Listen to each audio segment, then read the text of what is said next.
Good evening. Welcome to Boro Fan TV. Sorry there, knocked you then. If you sent your drink flying. Welcome to Boro Fan TV this Monday, the Monday night club at the Longlands. Joining me this week, got the full house here. Got A.J., Foxy. Good evening, Uchi. Good evening, lads. Where have you been? Sorry, baby calls, baby. It's changed my world, hasn't it? I can't sneak out the back door now. Just change your mirror in the bathroom as well. Get a shave for next week, son. Loads to get through this week, lads. Right, until we get knocked out the cup. As always, that's got another month to go then, because we're still in the League Cup after defeating Premier League Crystal Palace thanks to a Lewis Wing thunderbolt last Wednesday night. So we're in the quarter-final of the League Cup. Burton Albion at home, Boro fans. Let us know what you think about that. Also, give us your views about the game at the weekend at Stoke City down to Bet365. Game which didn't have a lot going on. I think most of the talking points have come from things off the pitch rather than on the pitch on Saturday. So, as always, get in touch with us. Let us know your views, what you think about what went on at the weekend, both on the pitch and off the pitch as well. As always, share your opinions with us. This is your opportunity to let us know what you think about how things are progressing at your club. So, guys, first of all, League Cup last week, Crystal Palace. As expected, Tony Pulis made 8 changes to the team, and arguably it was the 2 players that we've been banging on about most who had the most influence over the proceedings, like Tav and Lewis Wing. What did you make of their performance on the night, Foxy? I thought, if I'm really honest, I think Tav is a little bit lightweight slightly. He can get pushed off the ball a little bit too easily, but that's nothing that you can't work on. That's just a bit of extra weight training, isn't it? And a bit of boosting your calories, I suppose. There's nothing wrong with that. But I thought he had a solid performance. I thought Wing looked really good, as we all know. I don't know what the guy's done to not be in the starting 11. I suppose people can argue a case of why Tav isn't in the starting 11. But you can't with Wing. I think Wing's got every right to be in that starting team. So, yeah, I was impressed but not surprised. Yeah. And what did you make of the comments after the game, Guesty, where Tony Pulis came out and said mainly about Lewis Wing? He's got a lot to improve, a lot to learn, and he's naive in certain areas. Do you think that's in a way keeping him grounded, or do you think... Well, that's a second negative comment that came out of Pulis's mouth about Lewis Wing over the weekend. On Friday in his press conference, he said he thought Tavernier had a better game against Crystal Palace. He didn't mention... Wings, he said, yeah, fair enough, he scored a good goal, but basically what he was trying to say, that was all he'd done.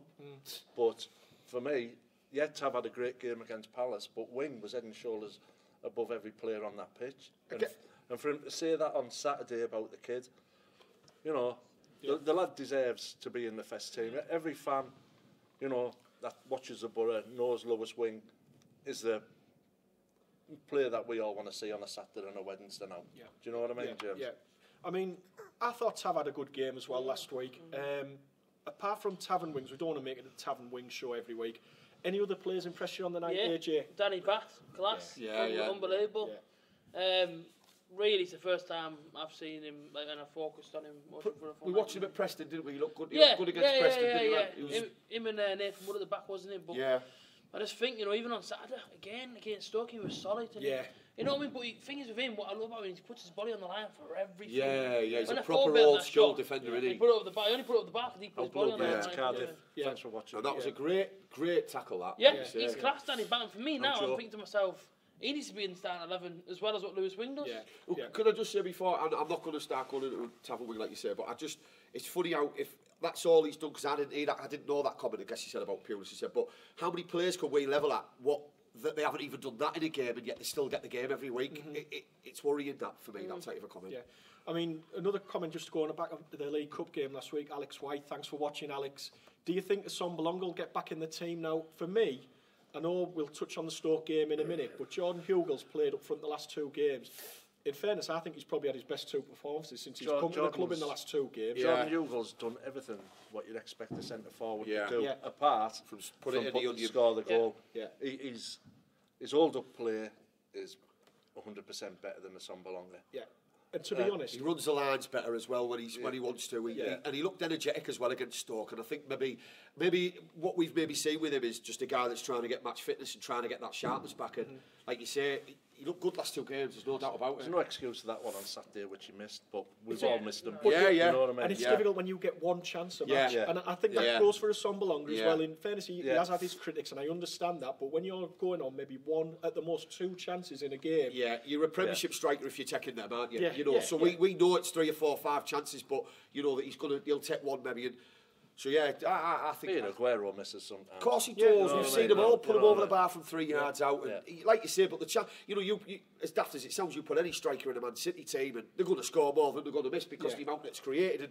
And I don't agree with that because, like you say, Boney, who they got from Swansea, even he struggled to score goals in the City team. He did. You know what I mean? You know, that's a fair point, maybe. So obviously people go on personalities are different. You know, look at Traore at Wolves, he doesn't seem to be getting a look in at all. He doesn't seem to have the same kind of, the same arm around him maybe that he had at Boro. He maybe not has that same feeling of love there. And he's not getting in that team for whatever reason when they're not performing that well either. So maybe it's personalities when somebody, but I mean, Wilfred Boney was a good finisher. He Just going back to that game last week with Palace, in terms of them, I was really disappointed with them because I think at the end of the day, if you're a Premier League team, I don't think they'll probably go down. No. But the League Cup's a great chance to do something. It was for them. And I thought, I couldn't believe how lacklustre they were for the whole game. Great for us. Yeah, great for us. They just didn't click at all. I mean, but they looked really good at Chelsea on Saturday. I know it was a different team, wasn't it? But I don't know what he's thinking.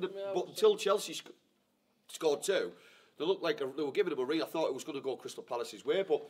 When you've got Townsend in your side, and he didn't start seeing the ball the last 20 minutes, and the lad who we're after, Punching, I don't know why we're after him because we've got similar midfield players already. We've got Wing sat on the bench who can do exactly the same. Think of how much money you'd be paying him away to have him in your squad. And there's another thing there that you've brought up as well, Guesty, that all this season's now turning into about January before, and everyone's talking about January, bringing players January, and like he's one of them, and he's not going to improve us. So where are we going to be in January, kind of thing, with these players? That is he going to do what he did with the middle of midfield and overload it, then not be able to pick one? Yeah. I mean, talking about there, David Jackson, thanks again for watching, mate. Hit on a point there which we've just sort of raised a little bit there, but until we start scoring goals like our rivals, we haven't a chance of promotion. Totally agree with that. 17 goals from 16 league matches. It's not doing us any damage at the moment. It isn't, because I think if you spoke, I spoke to 1 or 2 Stoke fans before the game on Saturday, and they were saying how we are very much reminds me of the year that Pulis took them up, where every game seemed to be either 0-0, 1-0, 1-1. You might lose 1-0, and it just seemed the whole season was like that. And our season is panning out that way. And you might get up. It won't be great to watch. You could get up that way, but it won't be fantastic to watch. I just think when we play our teams that are our ilk, you know, we've scored 1 goal past them. I don't count the own goal against Derby. We count, you know, Leeds away, decent result in that. Maybe West Brom at home, we deserve to win. Derby. We could have been 5-0 down at half time there. We got taken to pieces. Forest at home took us to pieces. And I don't know whether we are actually, we are, we're still in there for a top 8 team, but whether we're still in there good enough to be a team that's going to actually finish top 3, 4, 5, I don't see anything that we're doing right now is going to be good enough to finish there. That's why we're sliding. We need to score goals. It's a bit, that's what it's about, putting the ball in the onion bag. That's why people pay so much money for attacking players. See some of these comments here, James. I think what people are getting at, last season you had Wolves go up playing attacking football. You had Fulham winning the playoffs, playing attacking football, and both them teams have took that philosophy into the Premiership. It's working for one and it's not for the other. Do you know what I mean? So I don't think our approach will change if we're in the Premier League. We're more on the Cardiff blueprint at the moment. So, totally, You know what I mean? It's finding that balance is obviously what everybody looks for with him. You know, that manager giving him his masterstroke, finding the balance is hard, obviously, but I think we make it a lot more difficult with recruitment and scouting and coaching, which I just think it's non-existent at Boro. Before we leave next week, last week's game, AJ, another topic of debate was the crowd. There was under 12,000 there for that game against Palace last week. What did you make of that turnout? For me, it's, you know, I've always put it down to, is it the fact that the fans aren't getting entertained, that's why they don't come out? Or is it the fact that they're not behind Pulis, and that's why they don't come out? It is disappointing. I think it is disappointing, the crowds that we are pulling in. Do you think we'll have a full house against Burton?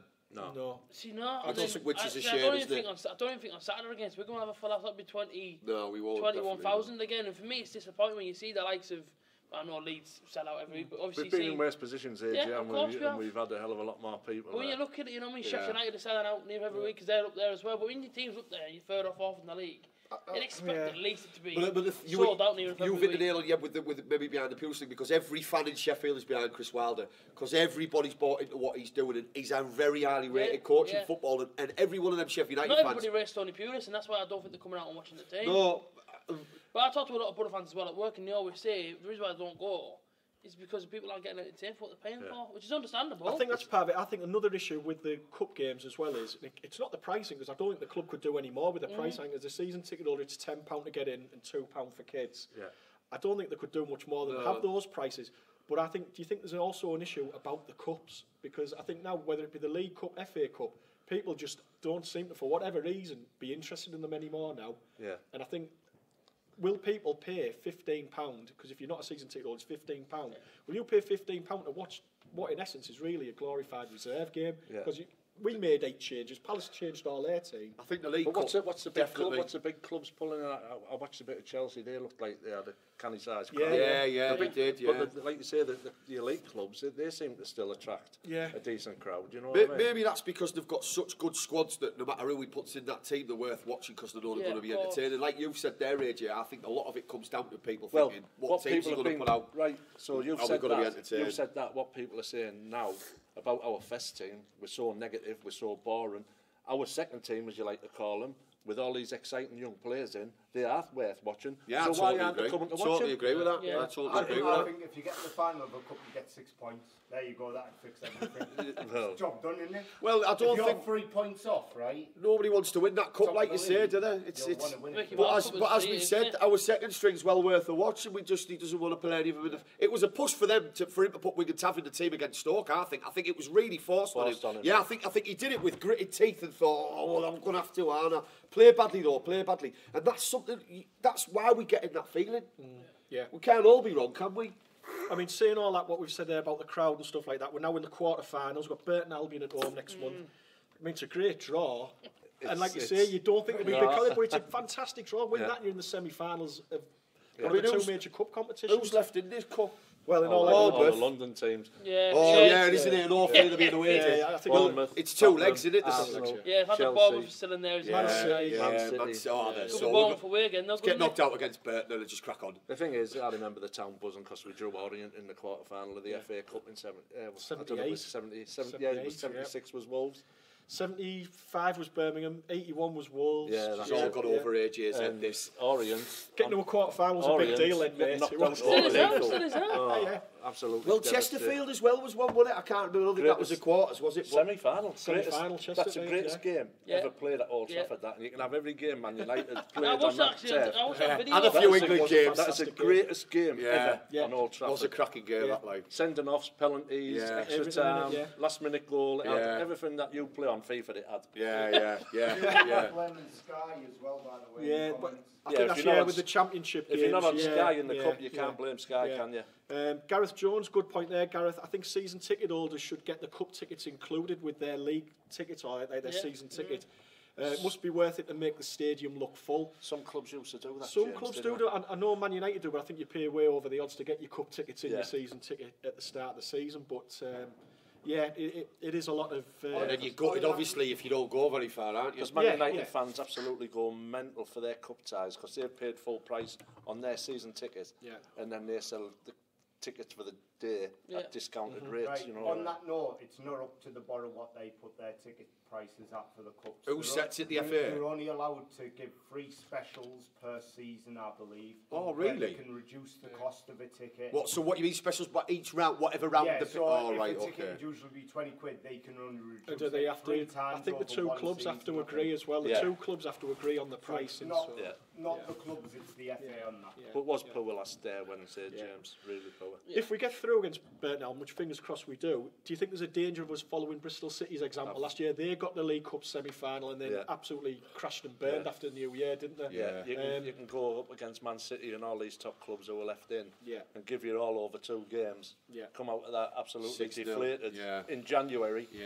And Bristol City's nosedived after that. Well, we'll leave that one there. We'll park that there. It's like 4 weeks away now, the quarter-final of the Cup, so we'll talk about that nearer the time as well. Saturday, Tony Pulis returned to the Potteries. Stat that I saw, which I couldn't believe, unbeaten record against Stoke goes back to 14 matches. Yeah, he's got an unbeaten record of 14 games against Stoke. He's not lost. So, with that in mind and how the game panned out, do you think it was a point gained or 2 points lost on Saturday, lads? What you first, Guesty? Second half performance, I felt it was 2 points dropped with the Ugal chance, and then Howson had a great effort, which Butland saved at his near post. Yeah.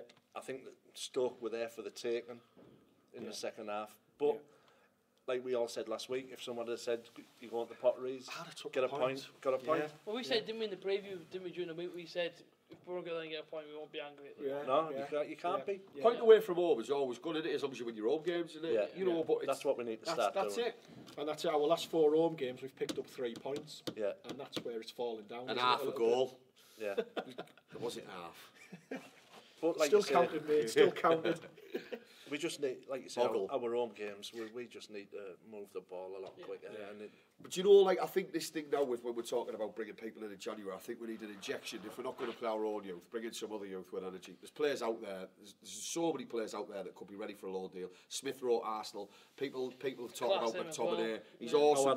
There's loads of players out there. I could list more. You sure you all know. Eddie was it McIntyre from Arsenal, striker? Yeah. There's a guy, guy called a black kid up front, dreadlocks. The thing is, obviously, you're looking at the path Derby have gone down, and they've brought players in from Liverpool, Chelsea, stuff like that. And Man United. Yeah, and they look fantastic, and they look great to watch. Yes, there'll be lows in the table, but not for long. You think, you can see where they're heading. At the minute, you think, we could be okay. I mean, I don't doubt what Pulis is doing in terms of how he's setting us up with what we've got, but you just think you would like to have that extra string to your bow where you can call on some of these young lads to change some of these games, where instead of getting 1 point, you could get 3.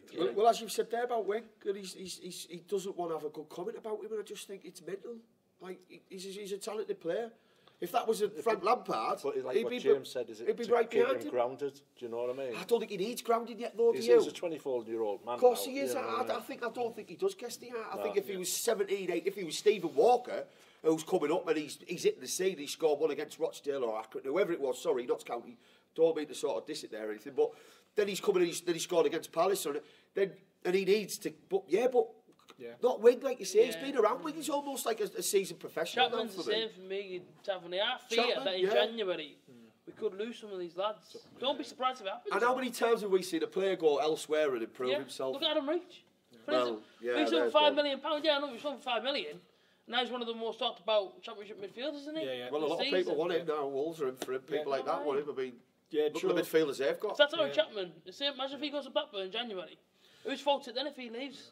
You know what I mean? Joe Willett agrees with what your views were before the game on Saturday. He said at the start of the season and Saturday morning I'd have been more than happy with a point at Stoke, but the way the game went, it wasn't great, and it's not the end of the world, but we need to win on Saturday. But also, do you remember us talking about this in like August when we were picking points up and stuff, and people said you don't lose or win anything right now, but every point counts, and it's kind of like we're going to run out of games where we say, well, it hasn't cost us yet, it hasn't, because it will. I just smell last season, all of a sudden from January, is where we're at again now. We don't concede very much, but we just don't know where we're going. I think another stat I saw, at the weekend, I like going through stats and stuff like that, and I looked at it and it said, at 16 games, this is the lowest points total that a team's been top ever in the Championship, which is 30 points, which Leeds has got, and that's the lowest total ever that a team's had at being top of the league after 16 games. Is that because of the standard, James, or because everyone's rated much of a muchness, isn't it? And no one can string like 6, 7, 8 wins on the spin. There's 10 teams in that league who can win that division for me. Like you were saying about Wolves, there's no Wolves this season, or Fulham even, but there's plenty of teams who were there, and but the other teams could score goals. The season Newcastle, Norwich, Norwich flying up now. Where they come from? Newcastle, the season they went up. They had a sticky patch. Getting beat at Forest and places like that. They never seem to get the act back together till January. No. You know what I mean? So we have to become more consistent. I think that's our downfall. Our biggest downfall is our consistency. Well, the consistency is we're not conceding and we're not getting beat. It's up the other end where we need to be consistent. Everything else is in place. But you might have to take the handbrake off a little bit. And maybe the transition give a something there. needs to be quick. Do you think we need maybe more attacking coaches in? Do you think that's part of the problem? Definitely. I don't know. We're very defence orientated, aren't we? Guesty, you've got Fleming, Woodgate and Pulis who you coach. I'm always a believer if you've got a centre half as a manager, an ex-centre half, you needed like you say, they say all great teams are built from the back. You know what I mean? But they've got decent strikers as well. You know, yeah, totally. Man City are hardly conceding them. Well, they haven't conceded forever in the league until Saturday. Yeah. The CB game in there, he's mentioned as well about Danny Barton, what a good game he had. Do you know what now? Pulis has got a decision to make now. Does Daniel Ayala come back into the team on Saturday? Isn't he? Or does he take the easy route and go 3 at the back and leave Dale out? Well, which is another. That lad had a fantastic game on Saturday. He played right back. Apparently, he hadn't trained all week. I mean, he had the sickness bug. Right. And he performed like that. Yeah, I felt the first half he was a bit restricted. He wasn't getting forward because they were pushing him back. Yeah. He had Joe Allen coming at him. Yeah. He had the other lads on the outside. Yeah. He had a lot going at him. For me, he had a great first half, Berarino, because I thought he tortured Dale a bit, which was stopping Dale getting forward to support Stewie. And I think that's why Stewie looked like he had such a bad game, because there was nothing going round the back of him. Yeah. There was no link-up play for him. But Dale had a great game at full-back, but I think he'll be the one that suffers, because that Danny Bat was head and shoulders above every player on Saturday. He was head and shoulders against Crystal Palace and Preston in the cup, like you say. I can understand now why he's been knocking on Pulis's door, because, like you say, he's so what does that do for a player confidence-wise if he just says, no, bringing him back in anyway? Because Pulis turns round and calls it a group now. All right, he calls it the group. But it's a split group. No, it's not. He called the group on Thursday, because the players who didn't take part on Thursday, they'd done extra training because they didn't take part, and the players that played on Wednesday, they only had a light training session, but they stayed back to watch the team. And he's saying, we're such a close-knit group now, so there's no rifts within the group. Everyone seems to be okay if I'm not playing, thank you, boss. But that's terrible, isn't it? If we're seeing Stewie Downing, whatever he said, I don't know what he said. If it's right, Stewie Downing was whinging when it come off. That was a whinging face. He's going to Woodgate one. He's saying what hell's going on or something. You could tell that he was whinging just by his facial expression. It didn't matter what he Obviously, we couldn't see that, Foxy. No, when he could though. When he came off, everyone to a man, with me and my mates, everyone at the same time. What is his face all about there? And we were talking about the way it's not as if he. It's not as if he played brilliantly, and he's like, what are you taking me off for? Striker who scored 2, like a Hugel, who needs a hat-trick or something. He's just had another game, plodding about. I feel it's anyone who should have been whinging when they got the hook was Braithwaite, because I thought he was just starting to grow into the game. He was starting to see more of the ball. But he's an easy target, as you said, as well. And then he got his usual 65, 70-minute hook and off. Yeah, because maybe like we said before on the show about, does he think Braithwaite's definitely gone in January is the kind of that, no matter how much of a close-knit group they are. Yeah, but try and get everything you can out of him now as he's still here. It's Pulis for me finds, pulls the ripcord a lot of players. He did it once on Downing last night, and I bet on Saturday, I bet he doesn't do it again all season. I saw 1 or 2 comments being passed yesterday that obviously people have been a little bit critical of Braithwaite, and I'll hold my hands up, I've not been convinced by him the last couple of months since he came back after the transfer window. Well, that's right to me though. And people are saying, is he going to put the performance in come December time? I agree. In January. I agree with what Boro lad's saying there. No matter how I've been playing, whenever I got took off, I wasn't happy. Yeah, and Boro lad's mentioned there. He should have been unhappy, and I totally understand. I do. But he shouldn't be that animated about it. He shouldn't be like as if, why are you taking me off? What, you bringing me off for him? That kind of was the kind of feeling. Yes, coming off going, whoa, shrugging his shoulders or whatever, but he just looked a little bit above his station for me, as if like, And in fairness, the 2 lads that came on, they did contribute, both Wing and Tav. I mean, they both offered a little bit more. The game started to open up a little bit more, but they took advantage of that, and that's when you need them lads. Wing's got the most assists in that team, Mr. Downing, when you're going off morning. Put in the amount of assists that he has in 5 minutes, and then you've got a right to have a little bit of a face on you. Because Wing was chipping away that ball when he went from the Boro fans, and he passed it on to Howson, obviously got saved by Buckland, but again he was battling away for it. Yeah. I mean, another topic of conversation which came up and provoked a lot of debate after the game was another substitution, but not one of ours. One of the Stoke players that came on, James McLean. He's provoked a lot of column inches in newspapers and on social media. More than he's ever had, like. He's called certain parts of the fans who were in the stadium on Saturday, Stoke fans included. He called them cavemen. He'll be gone in January. I've got no problem with what James McLean wants to do with his Stoke shirt or what he wears on his clothes. If he doesn't want to take part and wear a poppy, that is totally his prerogative. It's his choice. Nobody's forcing anybody to wear a poppy. What disappointed myself about him was when they were doing the last post, he stood in the tunnel. Now he's got his own political beliefs and reasons for that. He stood in the tunnel while the last post was going on. But the bit where I thought he was ignorant was when he sat down for the minute silence for the Leicester City chairman. Yeah. And every person in that crowd was stood, and he was the only person sat down. Yeah. You know, it might have been a combined minute silence for Remembrance Sunday and Vinchai, but it was totally ignorant, and I think that's what got the majority of the people's backs up.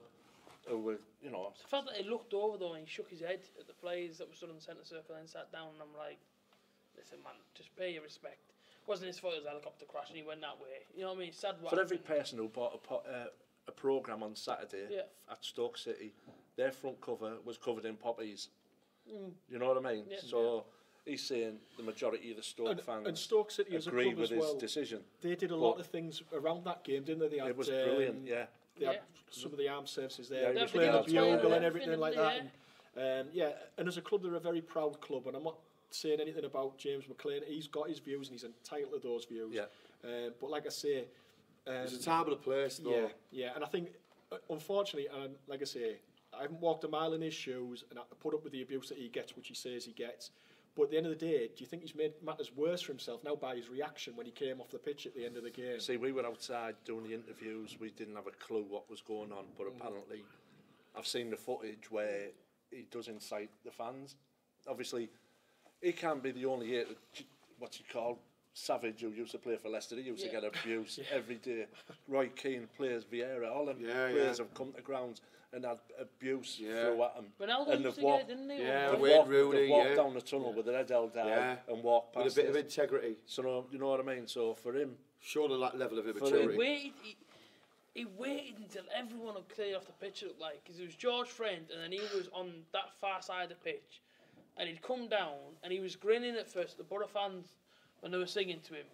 And that's not going to help no one if you're going to start grinning at him. Yeah. And I thought, fair enough, he's going to smile at us and just walk off. But when he does this, and you see his mouth move, just say, because I thought he said by his lips, come here.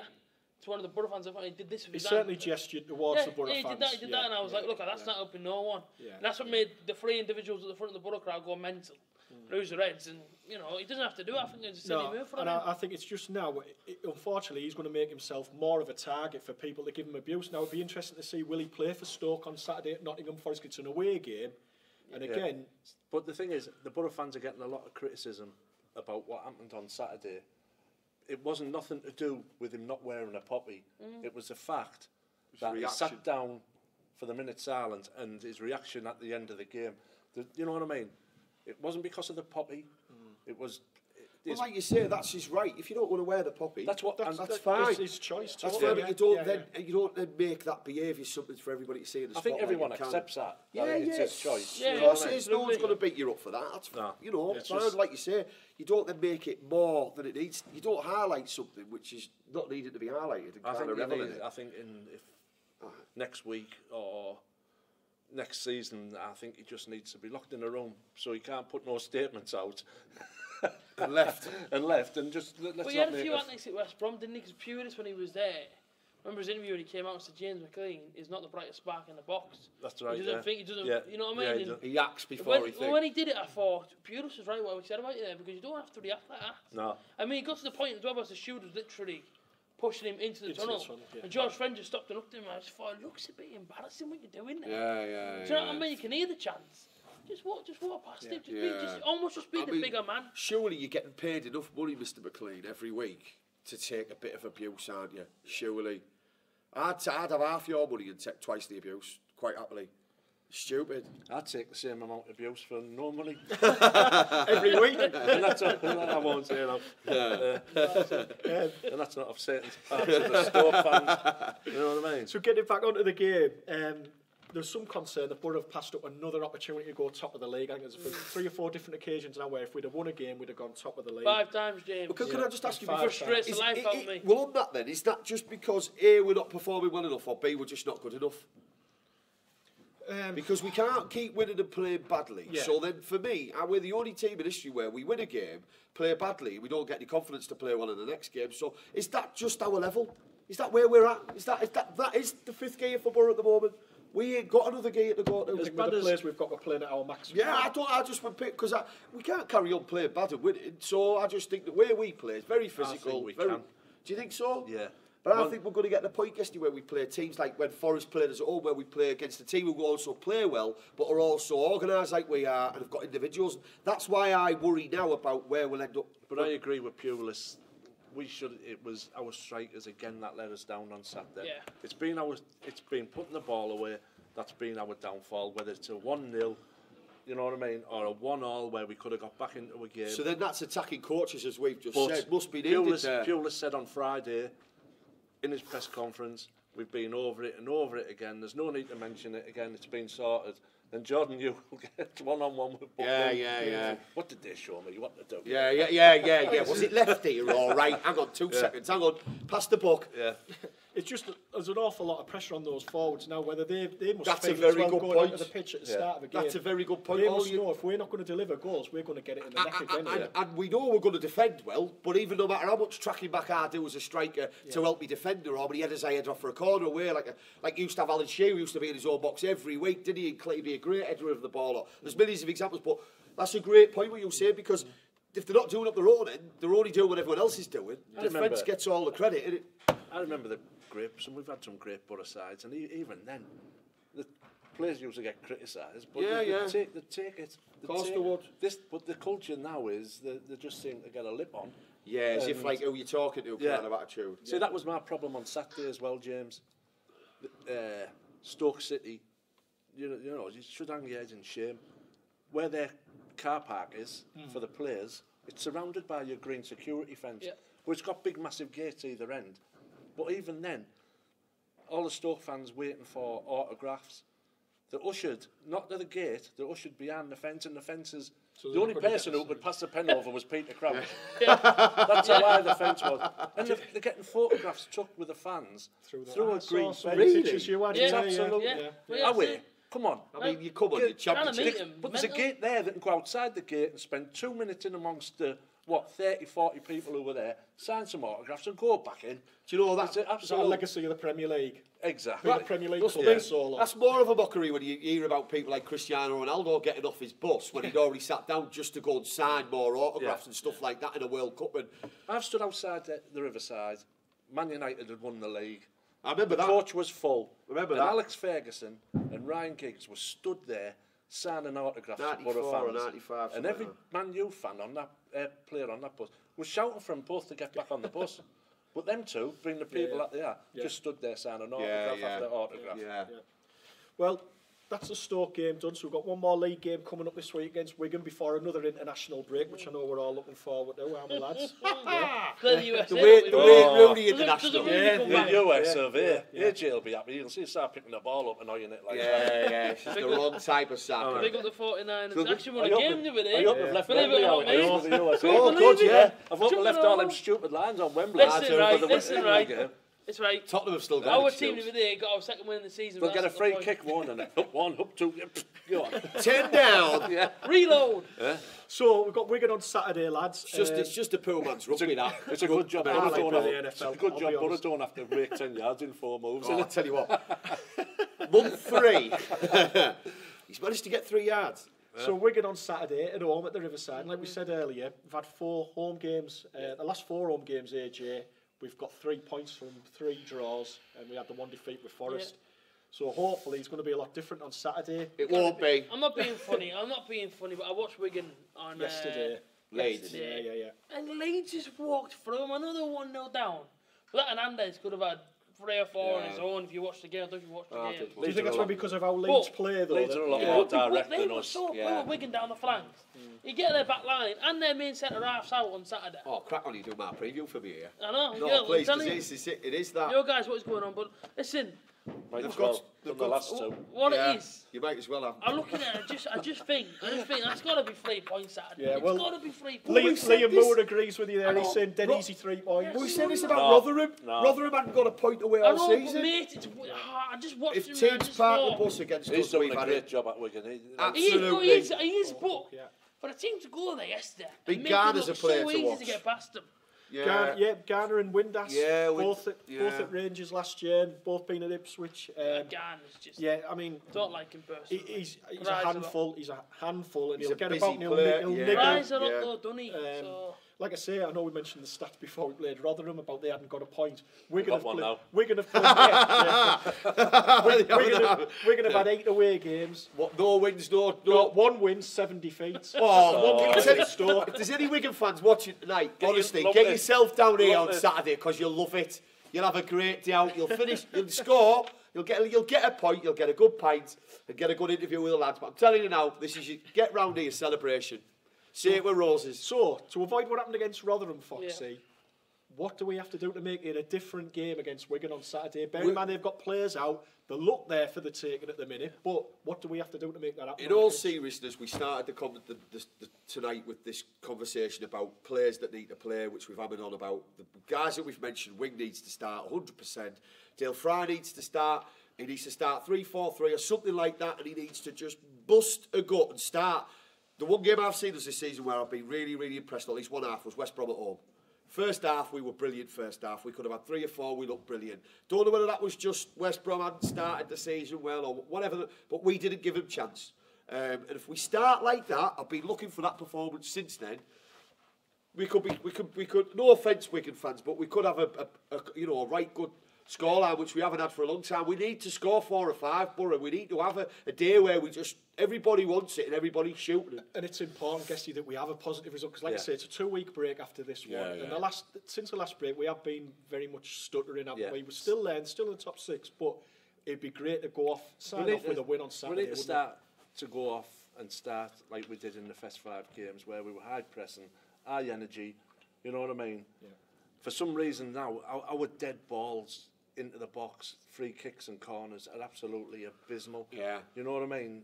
And Saturday was no better Saturday when defences were on top. But if you got someone with a bit of quality punting the ball, but we don't seem to have that. But Saturday, 3 points is a must. Another international break. Yeah. We went into one international break on a high, and then we went into one where we've been battered at home. Now we need to go into this one. We've got the opportunity at home to get 3 points. Like you say, put pressure on other teams in and around us just to keep that going, just and then hopefully, fingers crossed on the road in end of November into December. And also, it's an hard 2 games going, mate. So I was going to say, if we don't get a win on Saturday, coming back really after the international break. Brentford away were playing well. Brentford are on a bit of a dip at the moment. They are on a Saturday. They are on a high till they got beat on Saturday. Yeah, McLaren. I mean, the sad thing is we've lost our most creative player now in Shotton. So, I mean, please get well soon, Ryan. Please.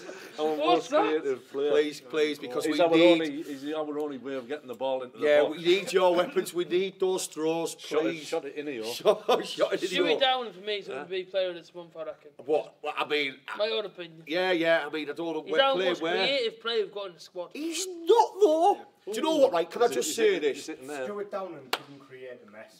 Honestly, he couldn't. Do you know what, right? I'm going to say this, £5 million mate of gold there. What gold, though? Phil's gold. This is what? The problem is... There's 5 of us here in this room, and this is Stewie Downing to a T. You know what I mean? I think when he plays well, I don't know how James feels. When does he play well, though? All the time. Every game. I can't have this. He runs around, Apart from Stoke, he's got stats are appalling. I'm not biting. Daz isn't biting tonight. I mean, any Boro fan that wants to say that, you're not watching the same game. He's got the passing. He can beat a man. When does he beat a man? He wears nice boots. Do you know last time he beat a man? He went. He drinks Pepsi Last time he beat a man, he got done for GBH. That's the last time he's beaten anyone. You've clubbed this score. We might beat. Well, let me just ask you this, because you like your stats. He needs to go back to advertising Pucker. His attacking stats are appalling, and he's not a defender. For me, and I'll be honest, I play him. Have you seen the stats? What, most creative in the Boro team? Yeah. Yeah, what, he's ran one. Yeah, he does the most running. Does the most running, does the most, cuts the most guards. He walks the most dogs. Does anyone watch the linesman run up and down? Yeah, linesman, yeah. Imagine, listen. Do you know what, let me just say this. Imagine the England team, where you got Sterling one side and Down in the other. That would be brilliant. You're going to win World Cup. Oh, you're going to win everything. Harry Chapman in the number 10 and Jordan Hugo. You're going to win World Cups. If I'm honest, there's 2 places where I will play and I know you'll disagree with it, but Accrington and Hartlepool. and ICI Wilton.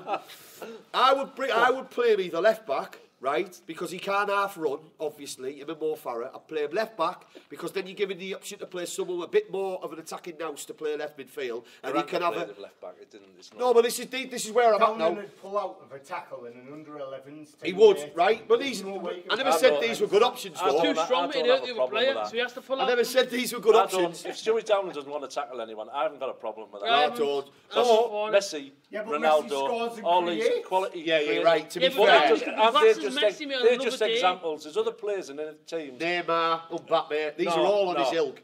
There's players in the Championship Salah, who Mane, play in a similar Firmino, position as what these players who won't put a foot in. I'll tell you something now, right? All I'll say to you, right, anyone out there, all I'll say about Stewie Downing left midfield is Harry Wilson or Tom Lawrence. Yeah, or Stewie Downing. That's all I'm saying to you. But we haven't got Harry Wilson. No, but I'm just saying, those players are out there, though. Yeah, but we keep going. I'll tell you another thing, right, quickly. The other players I don't see Tom Lawrence putting a foot in. No, of course he does. I don't see that. Well, you want to watch more Derby. But I see Stewie Downing doing it. Yeah, he's right, to be fair. 12 inches. The other place I would play him is on the bench. I struggle with him in the same team as Braithwaite at the minute. Well, yeah. I genuinely bring him on for a Clayton at some part of the game and let him play balls and sit him in the middle and let him spray balls because that's what he can do. Pulis done that last season. Pulis done that in a few games. Well, there's his only roles for me. I don't see. Or chocolate roll. I don't see. In all honesty, I know it's quite an emotive thing with Stewie Downing, but I think we meant to wrap up the show.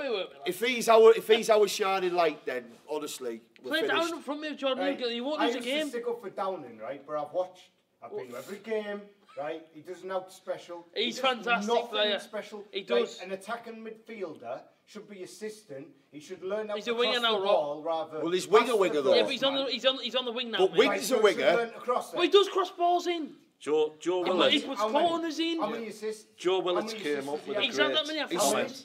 That many, I forgot. No, he's had more than that. He's had more than that. Before this goes, Joe Willis came out with a great comment. Go on, Joe, tell us. He's wrong though because we beat Brighton 3-0 away when Crank was in charge. We haven't scored more than 3 goals in the league game since Ipswich 2014-15. But we beat Swansea 3-0. Beat Swansea 3-0. We beat Brighton 3-0. And that's how many? Yeah. Yeovil 4-1 away. Yeah, Ipswich was at the end of the season. So I know what you're saying, Joe, right? And it's not a bad point. We the creativity, as we say, and we're having a laugh about it. And that's just not Tony Pulis, that bad. No. It stretches over 3 different managers. And that's the worrying thing that no one's ever addressed it. Crank had 7 more goals than Pulis at this stage, by the way. How many did Gary Monk have this time last year? Loads. Yeah. He wasn't crap though, Rob. He was good. I liked him. He wasn't crap. Lads, before we go, predictions for Saturday. One prediction from all of you. Wigan Athletic at home. AJ, you can go first, mate. I'm going to go there 2-0. 2-0. Hang on, G, interrupt my score prediction. What's going on over here? No, I'm just looking. I've watched this back tonight, and if I see anything there, then sorry, Rob, we're going to have to file something anyway. There will be something there. Listen, there's nothing Foxy, there. mate, sort your hair out. Listen, 2-0 the Boro. Still laughing at the Downing punch. Downing gets 2 Saturday, 2-0 Boro. 2-0 Boro. That's my prediction. Go on then, come back with that then. 2-0 Boro. Downing 5. A.J.T. the Viking. 2-0 Boro. I honestly think there'll be a definite nil involved. So, like I say, I don't know. I don't think we'll score more than 1, and I can see them scoring. Yeah, I know, I'll crack aside. I'd love Downing to have a brilliant game. I really, genuinely, as a Boro fan, I'd love him to go, put some assists on, look good, crosses, people on the end and stuff, play great balls, shoot, score. Didn't he score this season? Yeah, he did, didn't he? Against Ipswich, away deflection. Just wondered, that was all. Just wondered. What, he's such a great player, isn't he? Go on, Guesty, did you give a score there? 1-0 Boro. 1-0 Boro. 2-0 Boro. 2-0 Boro, Rob. No chance. Guesty, any goal scorers, mate? 3-1 Boro. Yeah. Michael Ortega there, 3-1 Boro. Downing will score Saturday and he'll run up to you and say, Rob, told you I was good, mate. Yeah, and I'll say cheese, Stewie. He scored against Wigan. He scored at home this season. Oh, that's how bad it is. We can even remember the goal. Why does it matter who scores? It doesn't scores matter against Wigan, whether it's Wigan or Wolves or I'll West go Bromwich 2-1 Albion. Yeah, 2-1 goal scorers up cheap. Don't mind goal scorers, yeah, I think Jordan Hugo will score on Saturday, and I also think maybe Mo Besic will get 1. I think they'll get the goals on Saturday. He was poor Saturday, just to be on the topic. And they're talking about him signing permanently. Hang on. Hang on. Who was poor on Saturday? Message.